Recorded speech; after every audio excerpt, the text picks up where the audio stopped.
recovery, Tuesday on Good Day.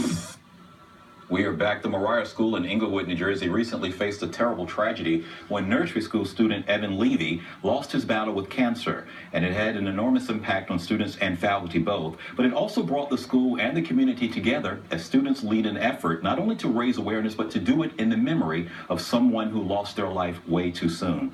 Join me now for more are Rabbi Yoni Fine, who's the middle school administrator, and students and brothers Omer and Rone Rosen. Did I get everyone's name correct? Yeah. Okay.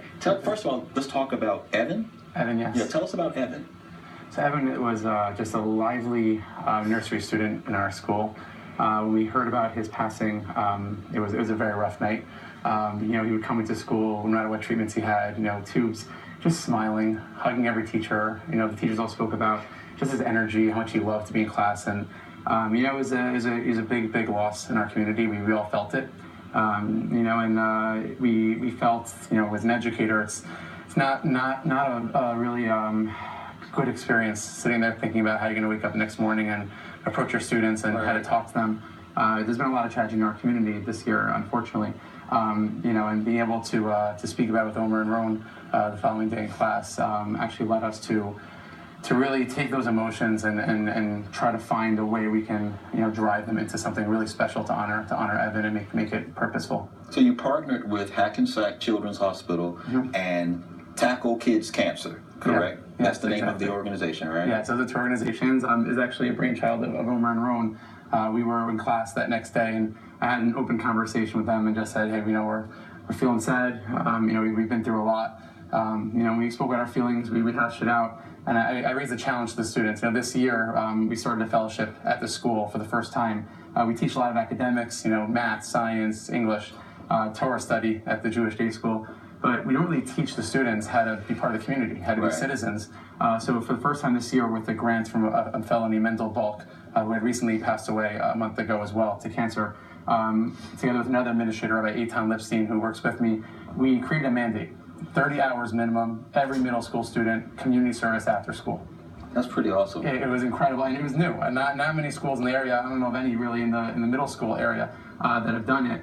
And we were nervous. These kids, they have a double curriculum. Their time is crazy. These boys play football after school. They got a busy schedule. And the kids in Moriah just went wild with this. They started, we can't get enough spots at organizations to volunteer and to help out. What was special about Omer and Rone, I love for them to tell the story, is just that this is something they came up with. We didn't propose the opportunity and they signed up. They came to me and said, we want to do this. We have this idea and let's run with it. Let's talk to Omer and Rone. I understand you have a personal connection to cancer. It touched you in a way that no child should ever have to. Tell us about your mom. Me and my mom, we were very close. She was pretty much there for me before, after school, during school. If I was hungry, called her up for lunch, she would be there. So it was kind of hard, but I knew, I felt like what Evan's family was going through, and I knew that it was a terrible feeling, and then no one should go through it.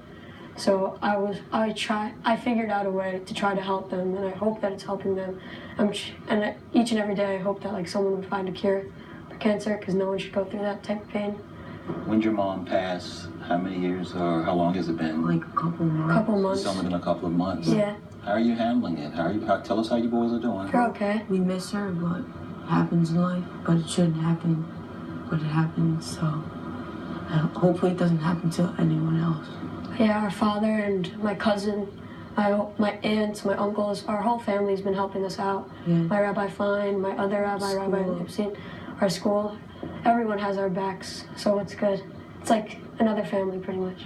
When you heard about Evan's situation, I understand it was you two who didn't even mess around with it. You said, this is something that we need to do. Mm-hmm. Well, I saw him in school, walking. Once I was in the hallway walking, and I saw him in school, with tubes and everything. And, all of a sudden, just started smiling. It was can we go play? Can we go play? And I started laughing, and I felt so bad for him because no one should go through that. And I know how he felt because my mom was also battling cancer. I did the same thing. It's hard to see a little kid wearing tubes, and all he wants to do is play and be happy. Even though I wasn't as close to him, as other students in the grade or other family members, I still had a special bond with him, sort of. Absolutely. Every time I would see him, he would give me a smile, a high five, ask to play. I have to say, I can only imagine, and I'm in my 40s, having just lost my mom, if I could even be as close to being composed as the two of you are. I am remarkably impressed with how you boys are handling your grief. Sounds like you've got a terrific support system at Moriah, that's going on amazing. There. I want to say about these boys, if I can, the Levy family called me up last week. When a Jewish family loses a sibling or a spouse, they sit 7 days of Shiva. Right. They sit down and all the community comes and visits throughout the day and tries to give words of comfort. Mr. Levy called me up and said, I want you to know, these boys at Moriah, and Rone and Omer in particular, with a couple other boys who went with them, out of the whole week, I've had hundreds of visitors, money coming in for the fund for Evan.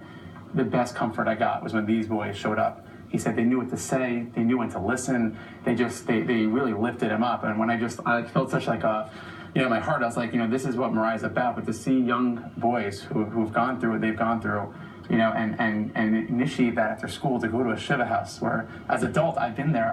Sometimes I don't know what to say. I sit there and I try to work out for words of comfort, and to hear that they brought some form of comfort to this family with their visit. We always tell these kids you can change the world. Your actions matter, and they're doing it. They're literally changing people's lives, and it's just an amazing inspiration, I think, to anybody watching, for any kid to know you can be, in your 40s, you can be, in your young teens, and making a difference, just a matter of doing it. And I couldn't be prouder of these kids. They're just amazing. So I understand you met Mike Woods.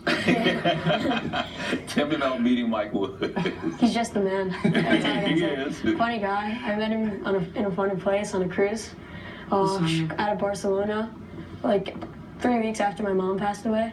And he was just caring, and I walk up to him, I'm like, hey, are you the weatherman on Fox 5 News? He's like, yes, I am. So I started to laugh and giggle. Nice guy. No, he was a great guy. Very. Especially that. Tell me, the fundraiser is March the 25th. Friday, March 25th. It's going to be at the Moriah School. All of the students are participating. Their idea was to have initially toys and books would be donated to the Children's Hospital in Hackensack, and any monetary donations would go to tackle kids' cancer. When they were in the classroom, I said, how do we make this big, though? And they said, well, we know a lot of people. We know Mike Woods. Yeah, Mike Woods. We know Mike Woods. And I'm like, Mike Woods? Come on. You hear these stories of kids, I'm like, yeah. He goes, I can text him right now. In the middle of class, I'm like, text him. He texted Mike Woods. Mike immediately, I love to help, anything I can do. And when Mike got involved, all of a sudden, it snowballed. And we partnered with major sports teams, the New York Jets, the New York Giants, the Brooklyn Nets, the New York Islanders. They kept sending us, the Rangers. They send us all these different ticket packages and prizes to raffle off. So now every student or family member who brings in a donation gets a raffle ticket. And we actually turn into a whole school day where all kids of all ages will come in, do various activities, make get well cards that are football themed for the hospital. And it's going to be a really nice day of just unity around the cause, and it's just really special. We're looking forward to it. Quick thing. Yes, sir. This wasn't just me and my brother. This was also my whole class 9 period. All my good friends. We were a very close class. They helped me come up with the idea. So we can't take this full credit for ourselves. The layers of generosity from these two just keep amazing. Yeah, my friends. May I shake your hand? Of course. Yours too, sir. What's your mom's first name? Dorit. D-O-R-I-T. Dorit? Yeah. How proud she must be of the two of you. Such a pleasure to meet you. So glad you stopped by and said hello to Mike Woods, and thus and you. came here. Please, so nice to meet you both. And come back and see us. We'll put the information up on the website. Please about do, yes. Yeah, tacklekidscancer.org. Tackle Kids Cancer. All right. Thank you very much. To learn more about today's topics, go to Fox 5 NY.